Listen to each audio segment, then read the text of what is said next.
তুমি কি নিজেকে রিয়েল আর্মি মনে করো? হয়তো বা করো, বাট তোমাদের করা কিছু কাজের জন্য বিটিএস কে অনেক বড় সমস্যার সম্মুখীন হতে হয়। কিছু কিছু আর্মি আছে যারা নামে বিটিএস আর্মি অথচ কাজ করে হেটার্সদের মতো। যেমন ফার্স্টে বলি টেকঅপ লাভ স্টোরি মেক করে যেসব আর্মিরা এবং যারা এইগুলো সাপোর্ট করে, এই স্টোরির মধ্যে ভিকে বানানো হয় মেয়ে এবং জাংকুককে বানানো হয় ছেলে। এই সকল ভিডিওর যে থাম্বনেল মেক করে সেখানে স্পষ্টভাবে জাংকুক ও ভি এর এমন কিছু পিক দেওয়া থাকে।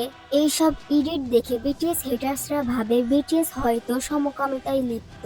একজন রিয়েল আর্মি কখনোই এইসব স্টোরি সাপোর্ট করবে না। একজন রিয়েল আর্মির পক্ষে কিভাবে সম্ভব এই সকল ভিডিও মেক করা এবং এই সব পিক এডিট করা?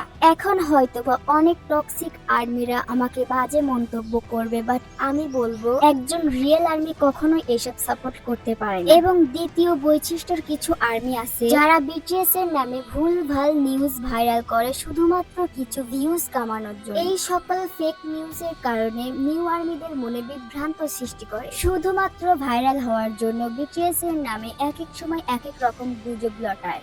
একজন রিয়েল আর্মির পক্ষে কখনোই এমন কাজ করা সম্ভব নয়। কিছু ফেক আর্মি ভাইরাল হওয়ার জন্য পোস্ট করছে ভি নাকি 17 তারিখ দুপুর 2:30 লাইভে আসবে, বাট ওইটা জিনের লাইভে আসার কথা ছিল এবং জিন লাইভে আসছিল। আবার কিছু আর্মি ভাইরাল করেছে জাংকুক নাকি বলেছে সে মিলিটারি থেকে ব্যাক করে বিয়ে করবে। ভাইরে ভাই, এইটা জাংকুক কবে বললো? একজন আর্মি একটা ভিডিও আপলোড করছে, বলতিছে জাংকুক নাকি কিছুদিন আগে একটা ইন্টারভিউতে এসে বলছে তার মনের কথা প্রকাশ করছে সে নাকি ব্ল্যাক পিঙ্কের একজন সদস্যের সাথে ডেট করতেছে। আমার প্রশ্ন হচ্ছে জাংকুকের ইন্টারভিউ হলো কবে? সে তো এখন মিলিটারিতে, তার পক্ষে কখনোই সম্ভব না ইন্টারভিউতে অ্যাটেন্ড করা।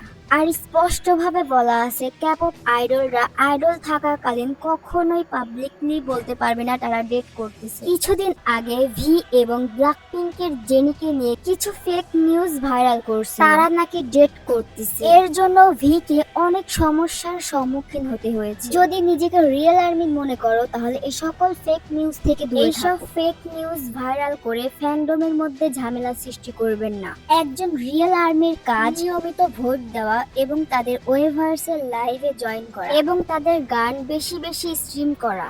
এই ছিল আজকের ভিডিওটি ভালো লাগলে লাইক, কমেন্ট এবং চ্যানেলটি সাবস্ক্রাইব করে দেবেন।